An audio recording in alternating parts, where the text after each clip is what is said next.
mis on elu mõte? Miks üldse produt õppida, on see, et just kui sa näiteks oled oma muusika tegemistega sealmaal, et sa näiteks suudad ise lugusid kirjutada, et siis sa saad nagu järgmisele tasemele minna. Ma eelmine aasta umbes sama palju huvitusin sellest ja proovisin ise õppida, võrreldes selle aastaga, kus ma õpin siis seda teiste inimestega koos.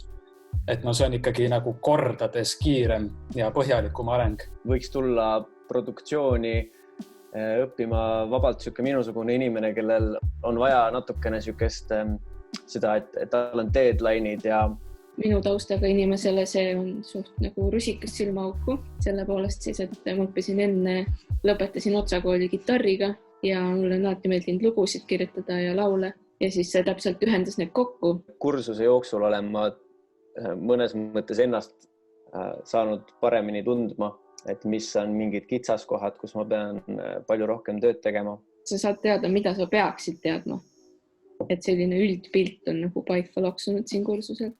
Kuulmine on hästi palju muutunud. Et see on selles mõttes selline kõrvad 2.0 installeerimine. Kõik need produasjad, mis me oleme õppinud, on olnud üks suur heureka moment. Selle poolest, et enne seda kursust ma arvasin, et loo kirjutamine ongi lihtsalt see, et sa mõtled need partiid välja oma pilliga umbes, paned mingid sõnad ja mingi viisi ja nagu valmis. No nüüd ma näen, kui palju põhjalikum see tegelikult pead olema.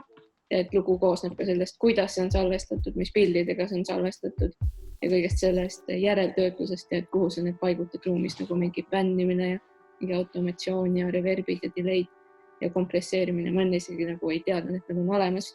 Ära kritiseeri ennast enne, kui sa mõtte välja saad. Siis sul on materjal, millega hakata töötama.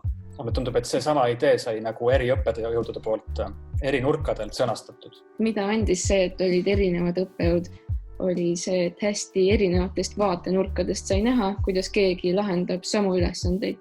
Lahen mingisuguseid nippe saada ja päriselt ka oma iidolitega nagu rääkida silmast silma ja küsida nagu küsimusi hästi otse. Ei olnud sellist tunnet, et ma pean mingisuguste mõttetute ülesannetega tegelema, vaid ma sain nagu selle väga hästi integreerida sellega, mis ma oma elus päriselt teha tahan.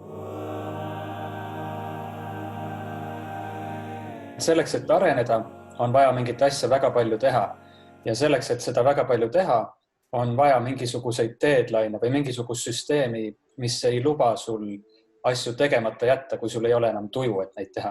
Ja mitte ainult juurde õppida, vaid ka saada tutvusi, et teiste inimestega tulevikus koostööd teha.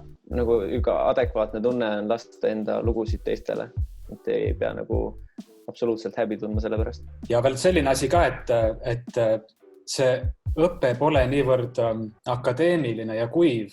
Kõik õpetajad ise on lihtsalt ka muusikud, kes jagavad parimaid asju, mis nad on elus õppinud, mis aitavad neil loovusele äravad valla päästa. Aitab nende lugude sahtlisse kirjutamisest. Tule otsa kooli ja õpi produtseerima. Tule otsa kooli muusikaproduktsiooni õppima. Ma ootasin sellelt kursuselt ülipalju ja see oli minu jaoks veel lahedam, kui ma ootasin.